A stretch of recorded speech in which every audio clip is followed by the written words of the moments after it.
Welcome back to the Biblical Justice Resources Podcast. If you had to make a list including the most important theological concepts of Christian faith, where would you start? As Christians, I would hope we would start with the most foundational tenets of our faith, the Trinity, the divinity and humanity of Jesus, the virgin birth, and other concepts we would see in the Christian creeds. But one theological concept I've continued to see with implications across disciplines, and especially foundational to a biblical understanding of justice, is the Imago Dei, or the image of God. The Imago Dei refers to the understanding from the Genesis 1 creation story that humanity was created in God's image, and that being created in His image has sweeping implications for understanding what it means to be human and how we are called to demonstrate God's love and presence in the world.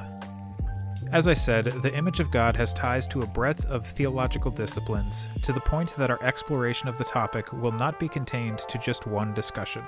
So today we will be starting a two-part look into the image of God, and we will continue to return to the concept throughout the life of this podcast. But our discussion begins today by building an understanding of the image of God with our guest, Dr. Joel Lawrence. Dr. Lawrence serves as the president of the Center for Pastor Theologians. Prior to this role, Joel served as the senior pastor of Central Baptist Church in St. Paul, Minnesota, teaching pastor at Calvary Church in White Bear, Minnesota, and associate professor of systematic theology and ethics at Bethel Seminary in St. Paul, Minnesota. Dr. Lawrence's research has been varied, with a particular focus on the life and theology of Dietrich Bonhoeffer. Through his current role, Dr. Lawrence works to help pastors understand what it means to claim the study and practice of theology in their pastoral roles, and has thought deeply about what it means to be the church in today's world. After a brief discussion about what it means to be a pastor theologian, our conversation turns to defining the image of God, understanding how we image God as individuals and as a community, and how we understand the work of individual congregations and the entire Church of Christ. Now, if you will, join me for this conversation with Dr. Joel Lawrence. My name's Eric, and this is the Biblical Justice Resources Podcast. Our conversation will begin right after this. The Biblical Justice Resources Podcast is supported by listeners like you at patreon.com/biblicaljusticeresources. If you're interested in supporting the podcast and helping to resource individuals and the church for the pursuit of biblical justice, please consider giving today at patreon.com/biblicaljusticeresources. Again, visit patreon.com/biblicaljusticeresources to help support the podcast. Now on with the show.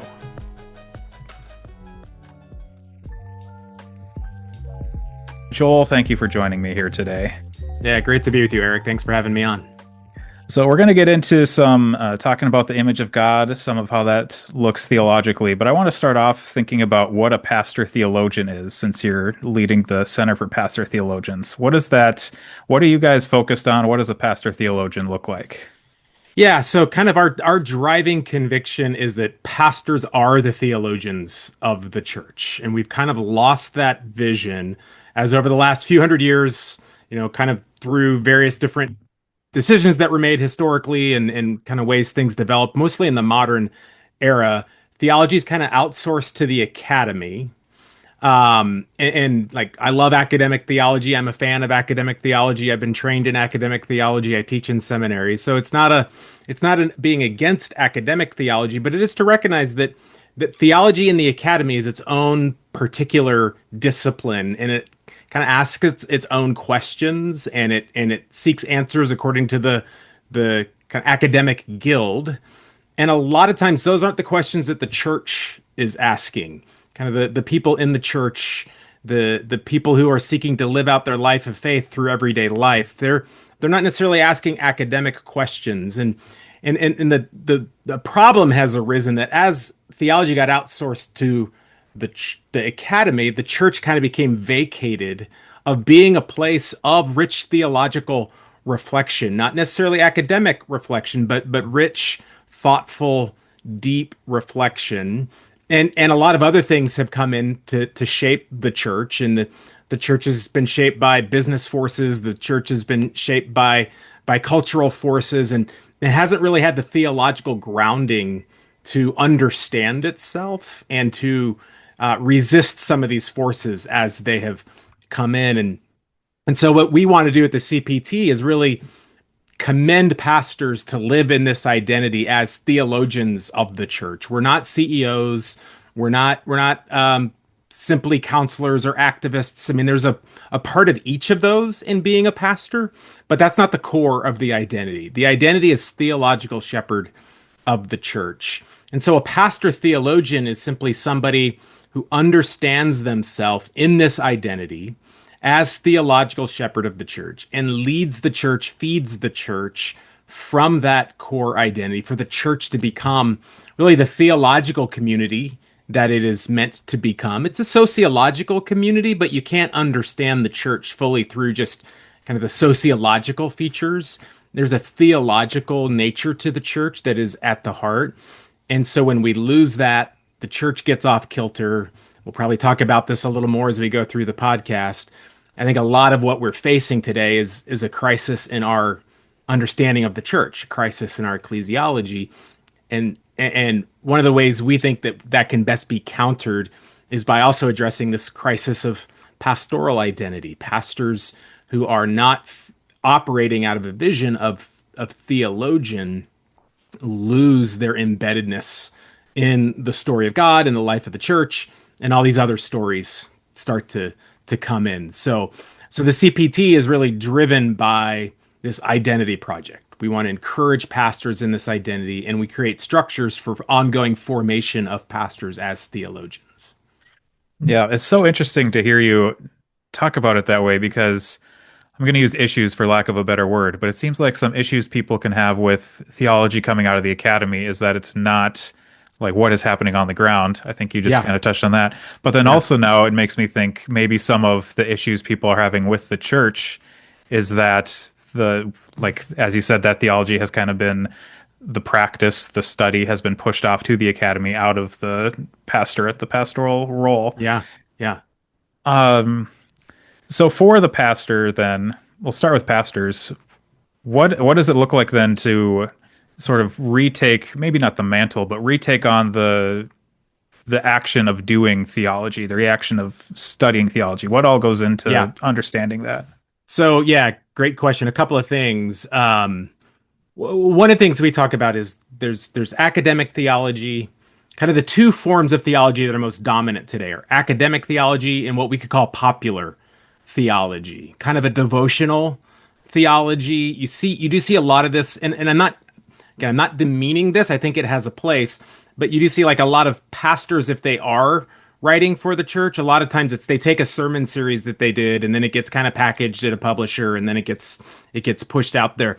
That's helpful, but what's missing, we think, is what we call ecclesial theology, which is a richer, thicker, more robust theology, but that is rooted in the life of the church and driven by the questions that the church is asking.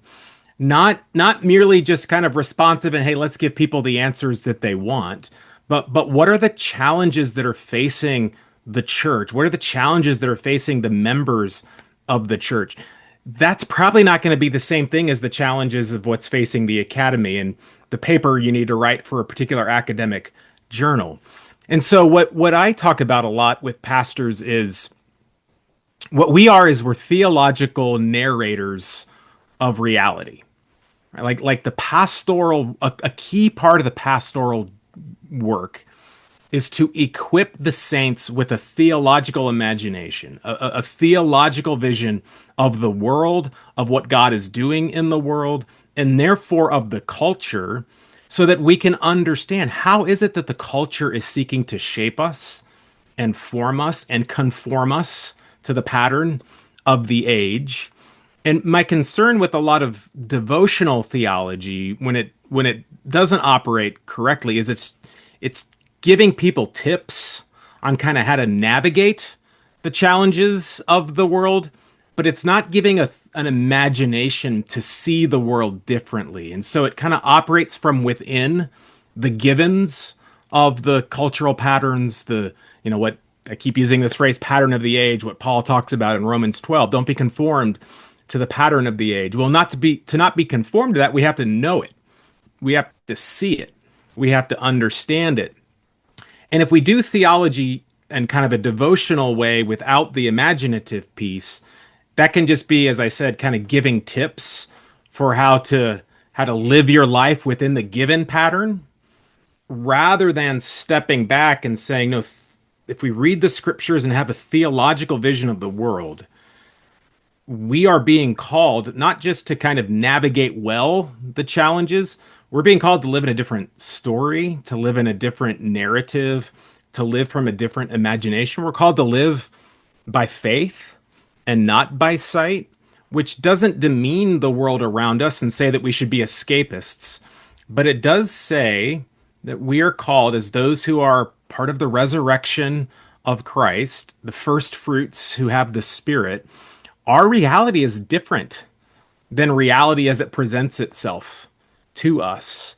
And so I think a key task for pastors as theologians is to embrace a ministry whereby we are intentionally working to equip our churches, not just with advice for how to kind of get through the day, but with a theological imagination that helps us to see the world from the perspective of faith at a much deeper level. And so in terms of practice for pastors, and this is where it gets tricky, because church life doesn't create the space for us to kind of do the work that we need to do. Church life is always kind of immediate, right? There's an immediacy to church life. And so what we try to do is create and encourage pastors to create space in their life for reading, for reflection, not just for themselves, not, so that we can avoid the life of the church because we'd rather be reading, but because we need to be thinking deeply about the world around us, thinking deeply about who God is in relation to the world around us, so that we can be equipping the saints to live the life of faith that transcends the kind of giving of advice and tips to forming a theological imagination in our congregation. And so what we do at the CPT is we have fellowship communities where pastors come together regularly, and we have times of fellowship and community, but we also have kind of a curriculum that they're going through as we're working through a theme and thinking about a complexity of the world around us, thinking about a theological pastoral response to that. Yeah. Two things in particular I like about what you just talked about is one, pastors being narrators of what is happening, both theologically and in the world. Because I think it requires us to be able to position where we are right now. And in addition to that, just thinking from a story narrative perspective, thinking back personally to experiences in seminary and taking classes, or to some things people have said on the podcast, story, I think, is one of the ways that really draws out an understanding of who we are and what is happening in the Bible, and understanding what's happening with the people in the Bible.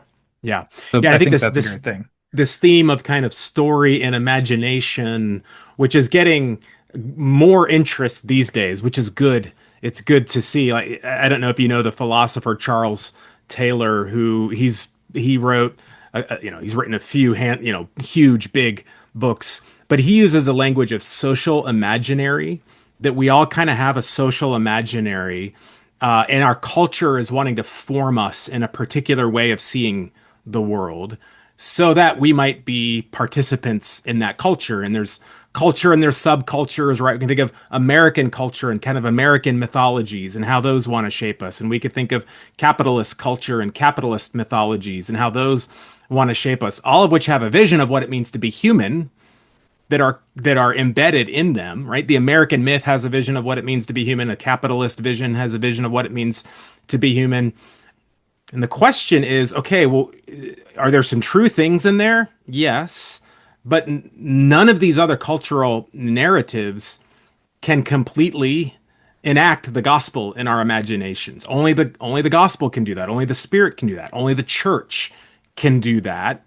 And so it calls the church to be a different kind of a community, not not a community that's just kind of responsive to what's happening around us, but a community that's embedded in our ecclesial identity, who we are as the people of God, that our narrative intersects with cultural narratives, but it can't be contained by cultural narratives. And things go bad when the gospel becomes contained by other narratives and becomes a means to other ends, and the church becomes instrumentalized to other ends, and we can believe all the right things theologically, but if the narrative isn't right, then the church can become, and we've seen this happen over and over and over through history. We're seeing it happening today. I think the challenge around Christian nationalism is exactly this.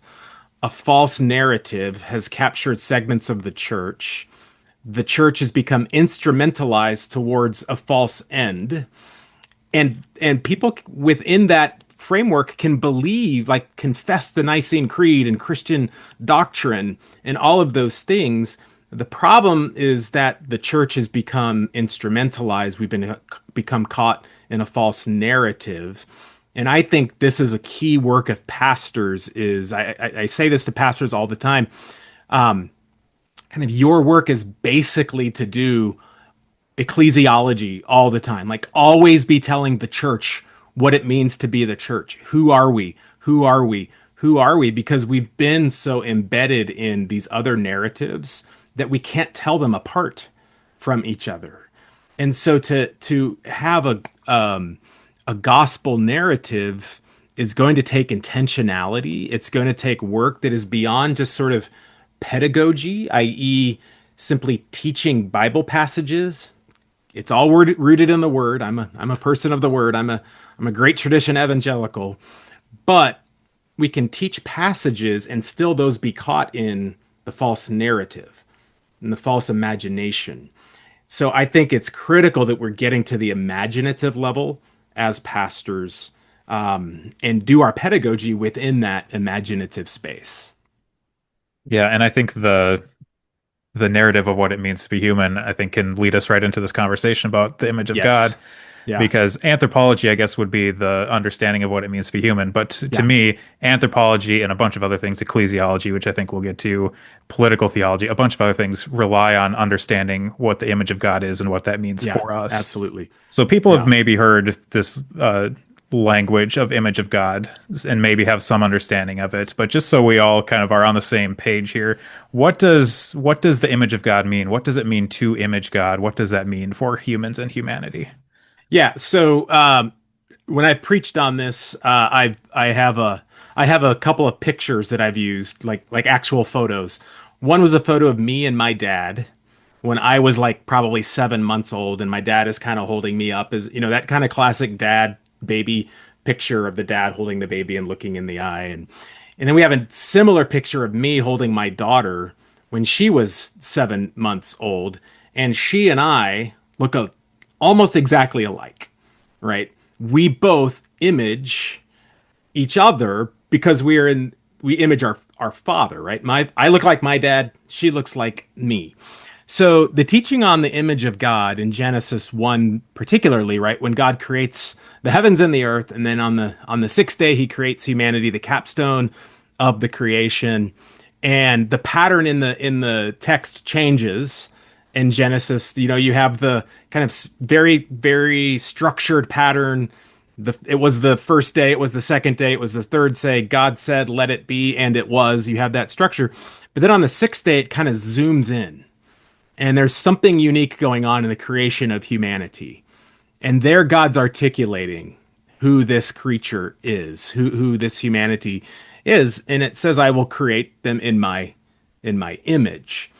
And so what that means is, in some way, humanity looks like God in a way that no other part of the creation does, including the angels, as we see later, like in the New Testament and in Hebrews, that there's something very unique about the human creature, as the image of God. And I think this idea of image is likeness, it's reflection. We look like God in a way that no other part of the creation does. Now, what we do know is that God is spiritual. God is not a does not have a body, so it's not a physical image in the sense that, like, if you look at me in my face and then you look at God in His face, I look like God.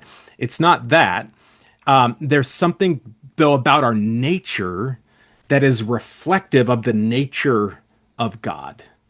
And then out of that imaging comes vocation and calling and stewardship and all the things that you see in Genesis 1 and Genesis 2, how that's supposed to play out.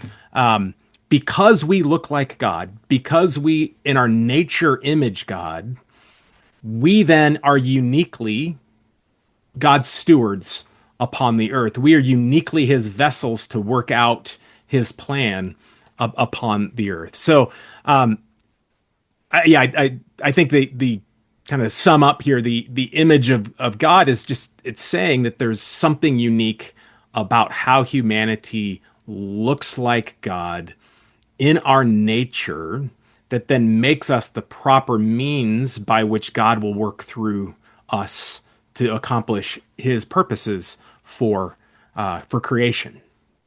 Yeah, there are so many different directions I feel like we could go just Yeah, from that one response.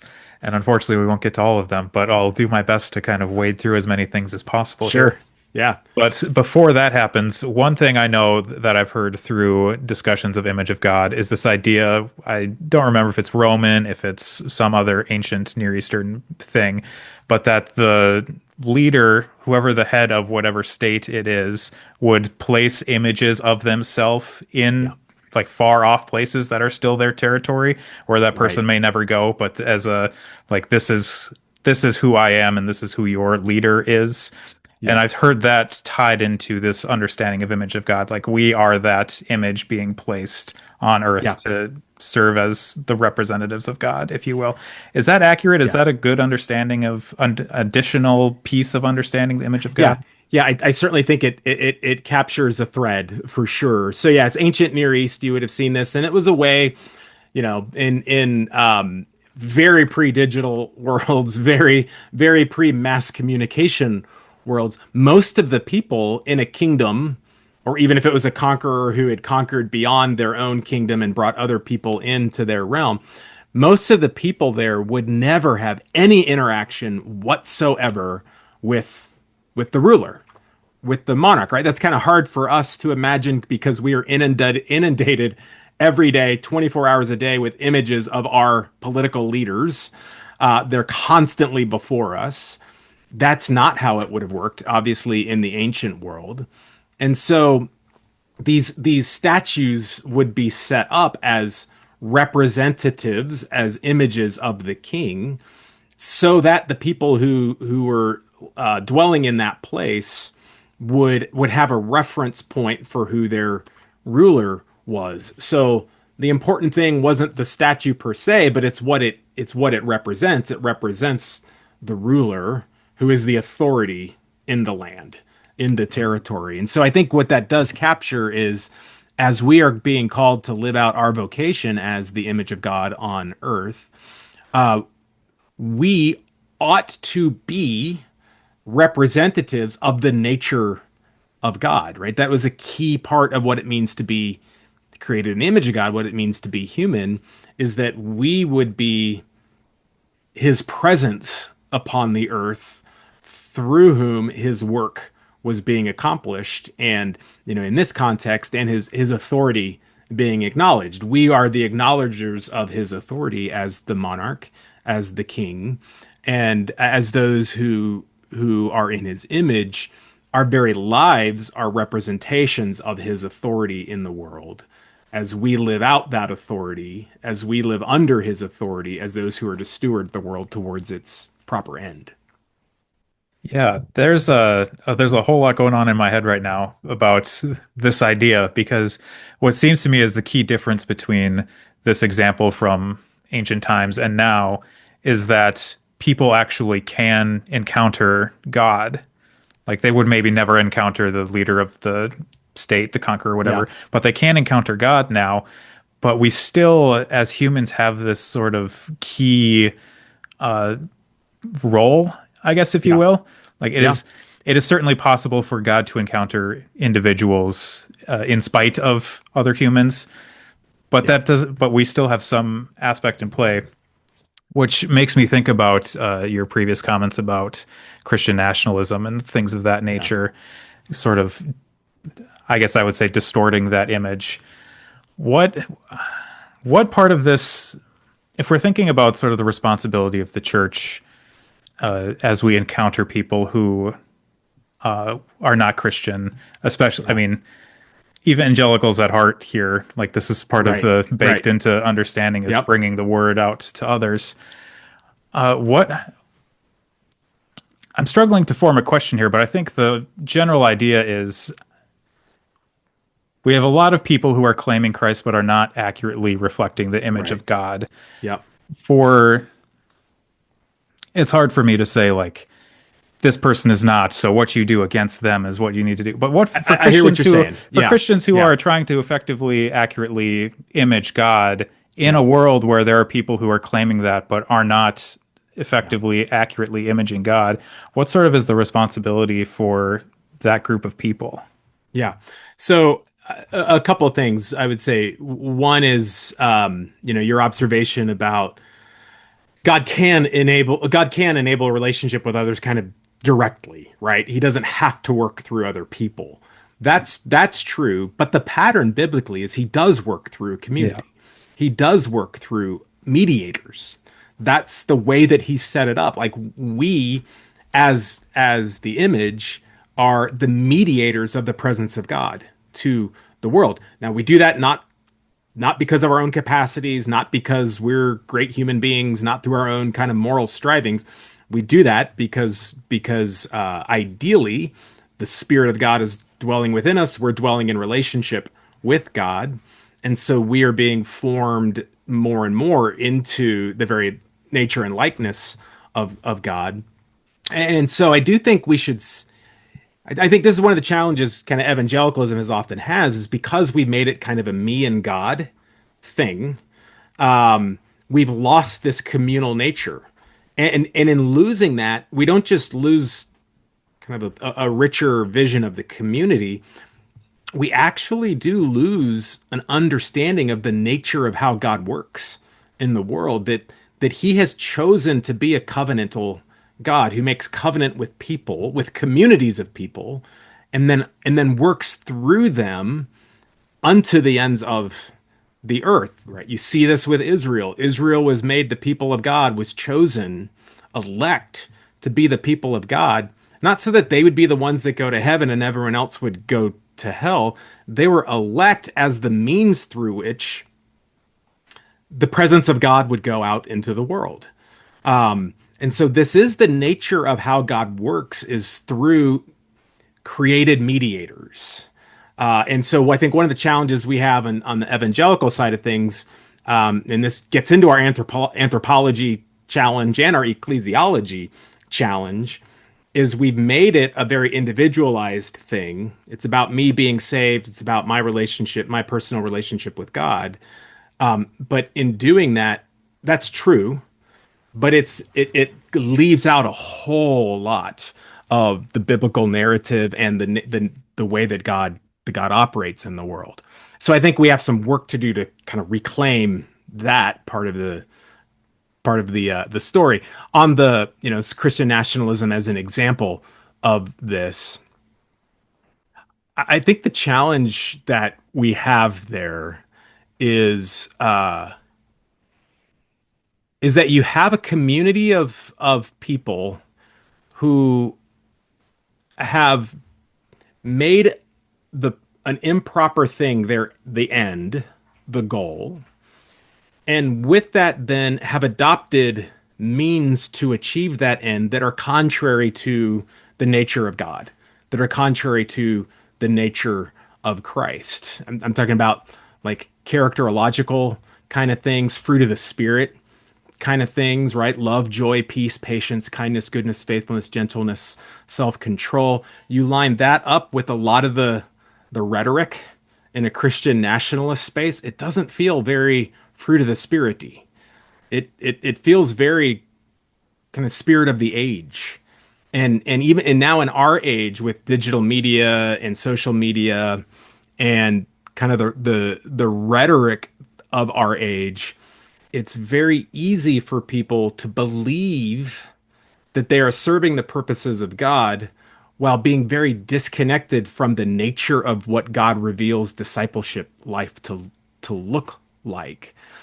And so I think a critical part of the work that needs to be done through conversations like this, through pastors, the courage to speak into what's happening in the culture, is we do have a responsibility to disciple the people in our sphere of influence, and I I don't think the right approach is going to be, in most cases, I think we have enough evidence that if you just kind of come straight at the thing that's the presenting issue, you're probably just going to get bogged down in all the rhetorical stuff and all of the memes that get thrown back and forth and the what about the other guy and all that kind of stuff that comes up.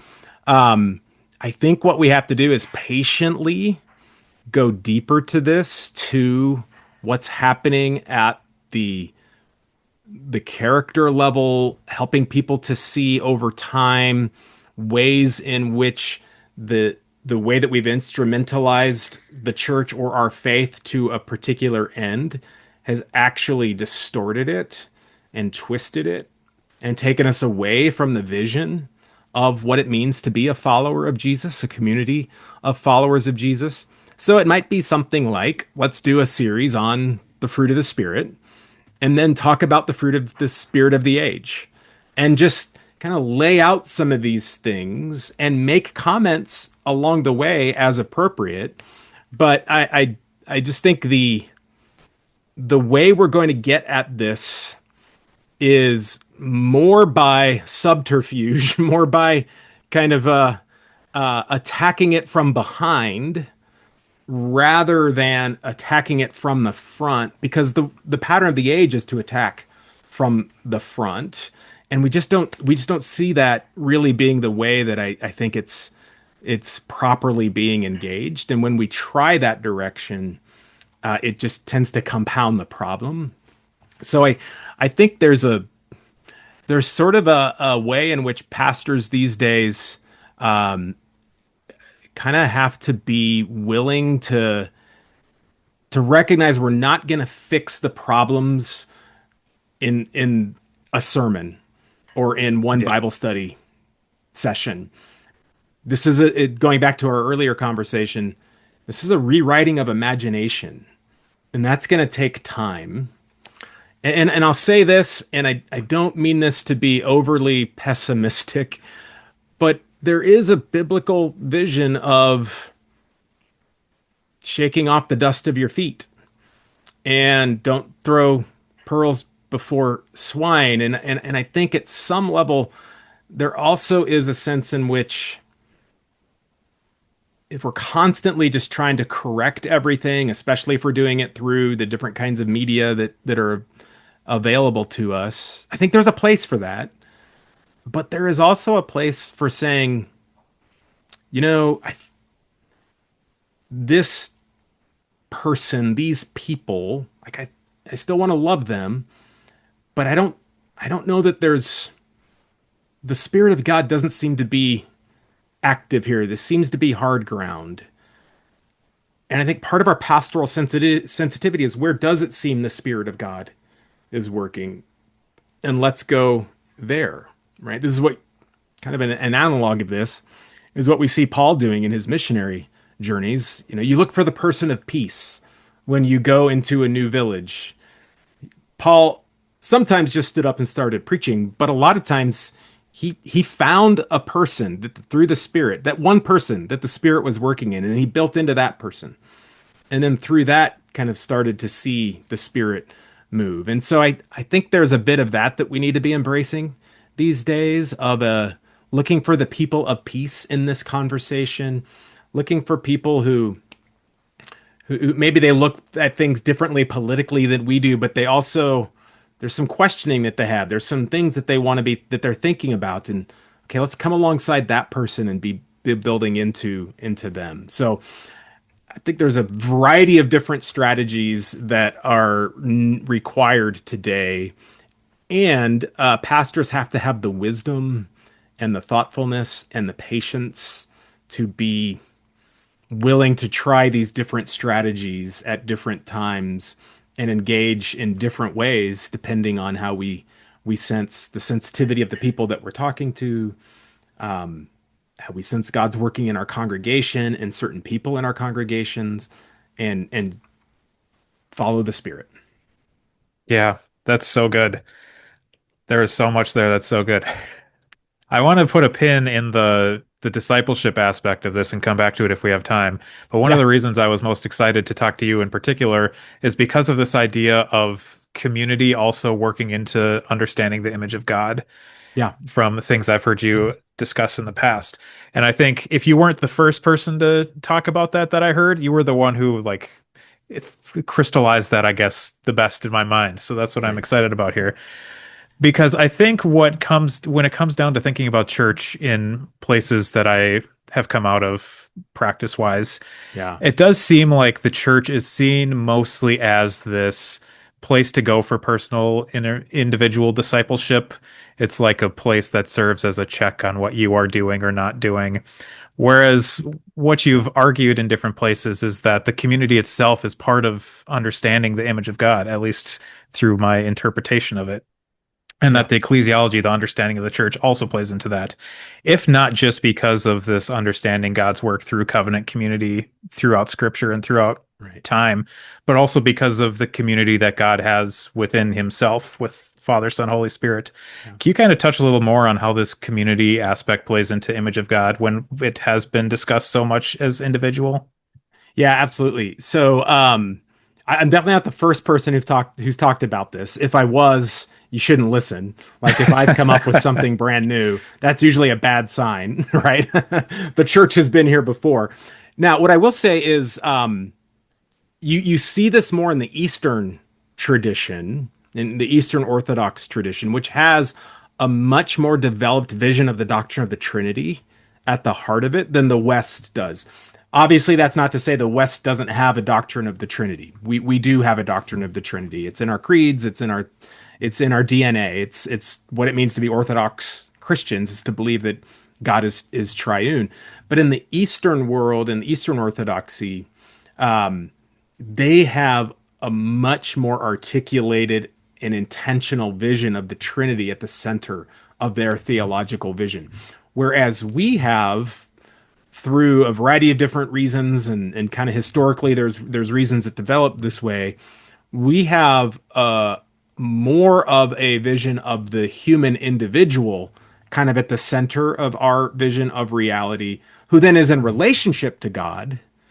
But particularly in the modern era, we have tended to kind of place humanity at the center, and then all of our criteria of reality runs through the human at the center, and that human is an autonomous individual, right? Kind of the Western world has focused on that vision of what it means to be human.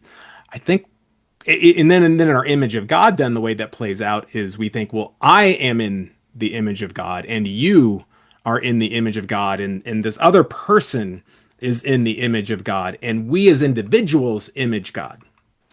And what I think we read in Genesis and can find at different places throughout the tradition of the church is, yeah, there is of course a truth to that. Like I am a part of the image of God, but I don't image God by myself. We see this in Genesis 1. The image of God was not complete until Eve was created, right? It said that Adam, it was not good that Adam was to be alone. What that means is not simply, oh, poor Adam, he's lonely. I guess I should create him a friend. What that is saying is it's not complete, it's not perfect, it's not done. And the Adam there is the individual Adam, but it's also humanity. And so when Eve is created, then the image of God is complete. Then the image of God is in place. And you see that in Genesis 1:26 through 28, when God creates Adam and Eve. He says, in the image of God, I will create him. Male and female, I created them. It's the themness that completes the image of God, male and female.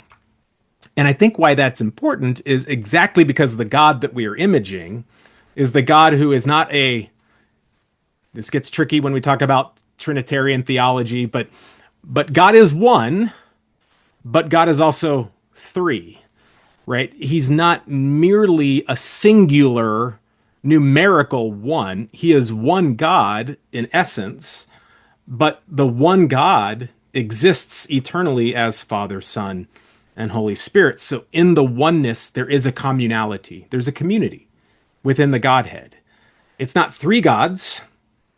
We are monotheists. It's one God, but that one God has revealed God's self as Father, Son, and Holy Spirit. So going back to the question of we look like God, right? The image of God, we look like God. Why did it need male and female in order to be complete? Because the God we image is both one and multiple, one and three. And so the image of God on the earth, there needs to be both one. We are one in our unity as humanity. We're created to be one in our humanity. But that oneness is expressed through differentiation, through male and femaleness. And so I think that for me has been such an important part of my own understanding about what it means to be human, and therefore about what it means to be the church, what it means to be the people of God. If I don't image God by myself, then that means part of my salvation, essential to my salvation, essential to what it means to be being reconciled and remade as humanity, is that I don't image God, but we image God together. The community is the image of God. Yes, I'm a part of that, but in the same way that I'm not the church, I'm a member of the church. I'm not the image of God. I'm a member of the community that is the image of God. In our oneness, ideally, by the Spirit, and in our differentiation as male and female. So I do think that for a lot of people, particularly in Western evangelical Protestant traditions, we've just kind of been raised with this vision of the image of God as an individual, right? That I image God. And this goes back, you can go back all the way to Augustine with this of the image of God is kind of mind, spirit, and body. There's different ways that this gets played out.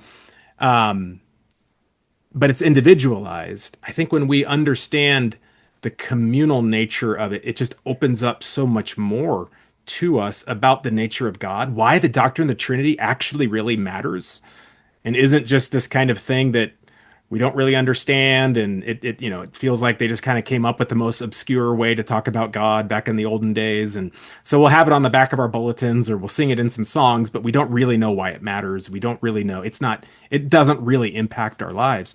Actually, if we understand how deeply interconnected what it means to be human is with the Trinity, and then we can take that to what it means to be the church and all of that. Okay, now it starts to say, oh, this actually really does matter. And it creates a vocation for the church. We are here to be the community that images God to the world around us. We should look like God. Our character, our nature, our communal life should be imperfectly, yes. We're never going to get it right this side of eternity. But we have the Spirit of God who is binding us together as the people of God. And we're called, like those statues, to be the image of God upon the earth that points to the one true God who is the one true authority in the universe. And the character of our communities should look like the Trinity. Imperfectly, we're never going to get it right. All the caveats. But to even have a vision that the church is supposed to look like the Trinity in its self-giving, self-donating being, the life of the Father, the Son, and the Spirit, which is a life for others, that's the life of the church. And so when we get that wrong, now this can get into the anthropology question, so I can just kind of keep pressing on if you'd like, because Keep going. okay. Go for it. I think one of the real challenges that we have is because we've mostly been formed in this kind of modern individualism, autonomous selves, then church becomes a collection of autonomous selves. And church life kind of becomes the navigation, the programming, the organization of autonomous individuals who come together because we choose to. And if we like the show at this church, then we'll go there. But if we don't, then we'll go find the show at the other church. We'll go find the programming that works for my kids at the other church. We'll go do all those things. There's been a lot of talk about the consumerism of the American church in the last 40, 50 years.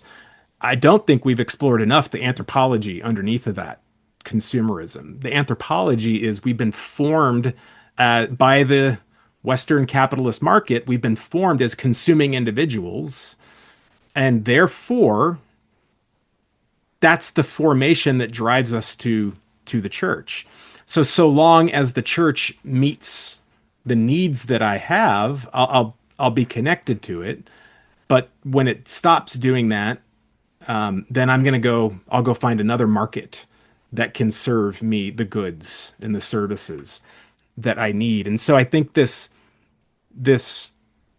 image of God, individualized, disconnected from a vision of the Trinity, disconnected from a vision of the church, you kind of start to see where theology actually really does matter. And our theological imagination really does have practical, on the ground implications. When we don't get some things right theologically, it's not just that, oh, the theology kind of stuff is in the background, but what really matters is our praxis. Our praxis is deeply embedded in our imagination and in our theological vision. And so I think our ecclesiologies, our vision of the church, is struggling today because we're conformed to the pattern of the age. And we're conformed to the pattern of the age because we don't have the theological apparatus to really understand how this needs to bear out on our life as the people of God and our vocation as the people of God. If my vision of the church is it's a market of goods and services to serve me, and we may never say that out loud, that may not even be an idea that's formed in our mind in those words, but that's really been operative in the church. And the church has fed into it. We've created ourselves in that vein. That's a real failure of our understanding at lots of different levels theologically. Yeah, and the first thing that comes to mind there is that were Jesus to show up, there might be some table tossing at in Yes. that sort of a Yeah, setting. absolutely. A Yeah. lot of a lot of what you just said ties into a bunch of different themes we've had from some previous guests. But one thing that came to mind is this idea of the little C church and the big C church. So the individual Yeah. congregations Yeah. versus the entirety of God's Yeah. church on earth. And in particular, as I'm thinking about this, is especially within the United States context, we are very split up. I mean, we're split up denominationally, so that's one thing. Yeah. There are a lot of splits along ethnic lines, so that's another Yeah. thing where maybe we're not fully understanding the image of God with the entirety of humanity. Yeah. What is this interplay when we think about ecclesiology, when we think about our understanding of the church? I think, as I'm thinking about again, how places where I come out of, if we were to start talking about ecclesiology, it would, I think, focus on individual churches, Yeah. where other conversations maybe would focus on how do we connect all of that together. What is this interplay ecclesiologically Yeah.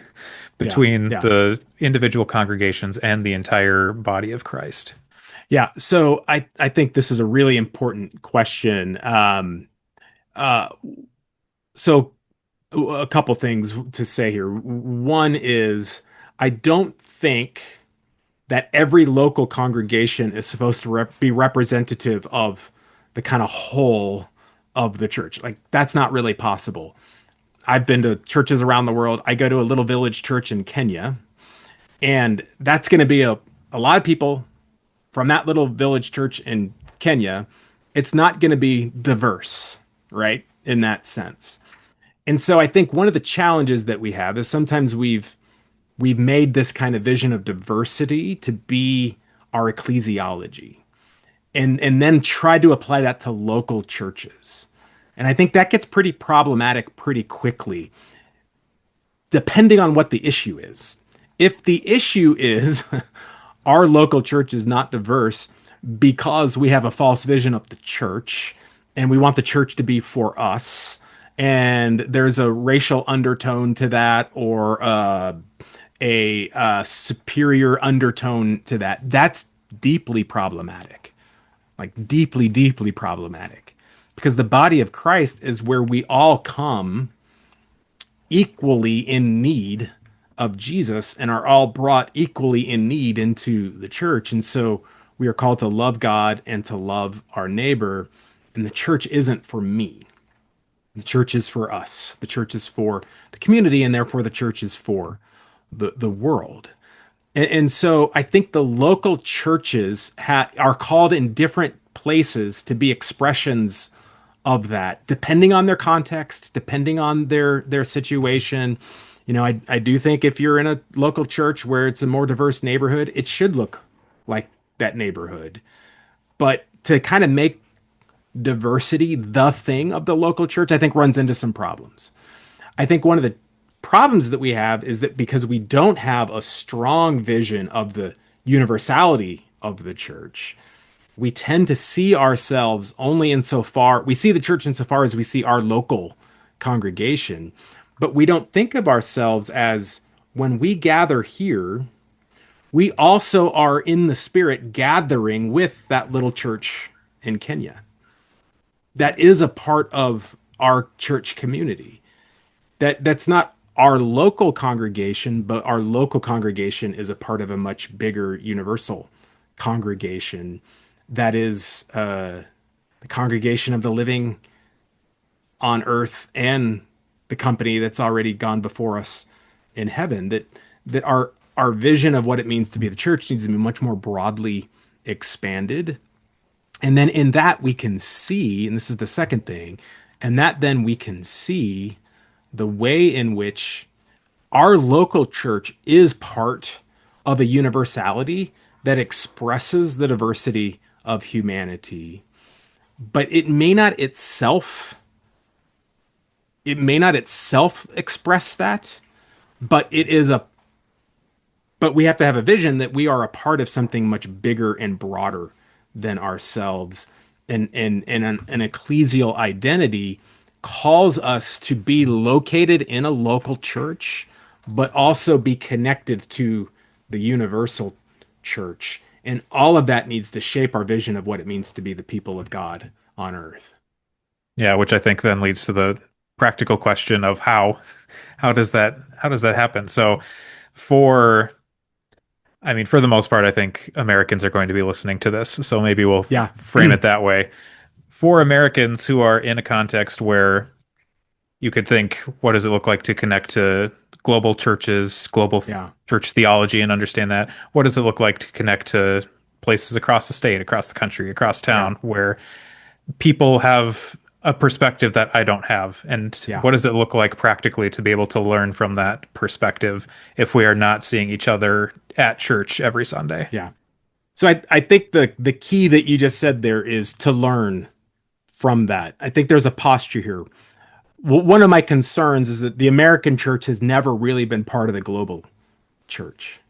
Like, we've never really understood ourselves to be part of the global church. We've understood ourselves to be leaders of the global church, to be teachers of the global church. And so we've kind of positioned it, and there's reasons for this, education and finances and all these kind of things, but we've kind of positioned it in our minds. Again, this is probably not something we'd ever say, but we positioned it as we are kind of the head of the church globally, and we are the ones who send out the missionaries to the global church. We are the ones who send out the theology professors to the global church. We are the ones who send out the finances to the global church, which keeps us in a position of superiority over the global church. I think that's deeply problematic. And if you listen to our brothers and sisters around the world, they've been screaming this at us for a very long time. which is, yes, you're happy to be engaged with us insofar as you can be in charge, but you don't have a posture of brotherliness and a posture of humility and of learning together. And so I think the question for local congregations is, I would imagine most people listening to this, if they're a part of a church, has some kind of a missions program, right? Some kind of that used to be a lot bigger back in the 20th century, where a lot, churches would have their 30, 40 missionaries that they're supporting around the world. Whatever your mission, if that's local mission or global mission, one of the opportunities we need to be looking for there is what what situations can we put ourselves in where we are the learners with people who are from the global context, where we are sitting not at the head of the table, but we're sitting at the foot of the table and we're listening to what they know about Jesus that we may not know about Jesus. We're listening to what they've experienced through the Spirit that we may not have experienced. And we have a humility to do that. And so, just a couple of things I would say on it, like for a local church pastor, if you're bringing in a missionary, um, hopefully someone who's from the majority world, from the global world, if you're bringing somebody in to the States, have it be way more than just kind of a report on what we're getting. Are we getting our money's worth? Which is what a lot of kind of mission reports tend to be. Is you're convincing the congregation that they're doing the work you're giving them money to do. There's a real authority structure operative there that's problematic. What we need to do is have these people come in and teach us the scriptures and teach us about who Jesus is and what they see from their perspective. If you're taking a short-term mission trip, like position it as a not a trip of service, but a trip of learning, a trip of understanding. Where yeah, you're doing some service, but again, like if we're the ones showing up doing the serving, then that keeps us in the position of superiority. What if we're the ones who are going to be learning from the other, so that we can learn better how to proclaim the gospel in our context because of our relationship with the global church? So at the heart of it really is a posture question. Is the posture that we are the ones who have everything to give to the others, or are we actually putting ourselves in a position of recognizing that we need to learn from our brothers and sisters, and in that become members of the global church in a way that I think again the American church never really has. Yeah. I think my last question, as we're coming up on time here, we've thought some about, I mean, we've thought about pretty big theological Yeah, things. We've thought yeah, about from the perspective of a pastor theologian thinking through this. yeah, I want to briefly think about an individual listening who might be yeah, a parishioner, someone sitting in the pew every Sunday, yeah, who one of the things I've thought of thinking back to something that came up previously in this episode is the academic versus hmm, pastor, yeah, yeah, how theology is taught and written about. It has seemed to me along a lot of different things that there's like academic level writing or there's like very introductory level writing, right, but at some place there's a cap where there like you can't bridge over. Like even yeah, for me, having been through enough school to maybe be able to understand some academic stuff, there's right, somewhere in the middle where like I hit a cap and then something's missing where I don't have the yeah, ability to learn more yeah, from a book. Or we think about a person in a pew who may be able to have some influence on the direction of their church, on the yeah, leadership of the church, but they're not the ones setting programming, setting right, vision, setting things like that. Is there yeah, anything we've discussed today for someone who's in a pew attending a church from that perspective that maybe we can give them practically that hasn't been discussed yet? What it looks like to exist as a member of the body of Christ throughout yeah. the church that we haven't hit on yet? It's a great question, and it is one of the real challenges. You know, a lot of what we've talked on today is rooted in kind of pastoral leadership, theological leadership. And I think there's not a way around that. Like Yeah. we do need pastoral leaders to be doing this differently, to be leading differently. But We also need congregations and congregants who are the kind of people who kindly and generously, but also intentionally recognize that we, the congregation, need more understanding. That we, the congregation, need to be able to think at different levels, and that means we, the congregation, need to give permission and space for this kind of thinking in the life of the church. It has to be connected to congregants. It has to be aimed at their issues and their conversations. That's where ecclesial theology comes in. But I do think that there's a bit of a market demand issue here, if I can put it that way, right? If the market demand is, we want fireworks and we want lots of playgrounds in the kids ministry, and we're going to come to your church if you have all the bells and whistles. Well, that's going to perpetuate the market. That's going to perpetuate a vision of the church and a vision of pastoring. So as congregants say, you know what? We need more. We want more than this. Talk to your pastors about that. Initiate spaces for deeper thinking. Maybe it's a reading group. Like, just initiate a reading group, and you may not be picking up Thomas Aquinas's Summa Theologica for the first reading group, but pick up some books that hopefully your pastor could help you to pick, and just start reading a little bit more deeply. Not digging into the academic tomes, but higher quality, thoughtful books that you together can be engaging with and having conversation around. Because I want to be clear here, this isn't like just an intellectualism or an intellectual kind of superiority of, we just need to be smarter. No, the issue is the world is very complex today, like really complex.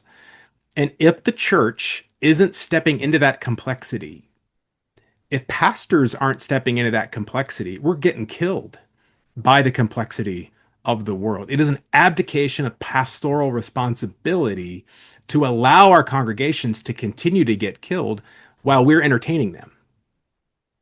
And so it then also there's a responsibility of the congregation to say, I love the service or whatever it might be, but I need more. We need more. And if you're not getting that, then have conversations with your church leadership, with your pastor around where are spaces. You may not be talking about revamping the entirety of the church, but where are spaces where we can have thoughtful conversations, because we need this if we're going to be faithful disciples of Jesus in the complexities of our time. Yeah. I think that's a great place for us to end for today. So thank you, Joel, for joining me here today. Yeah, it's been a good conversation. Appreciate it, Eric. Yeah, thank you.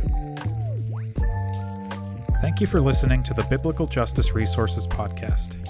This podcast is hosted, produced, and edited by Eric Beck. To learn more about how you can be resourced for the pursuit of biblical justice, visit our website at biblicaljusticeresources.com.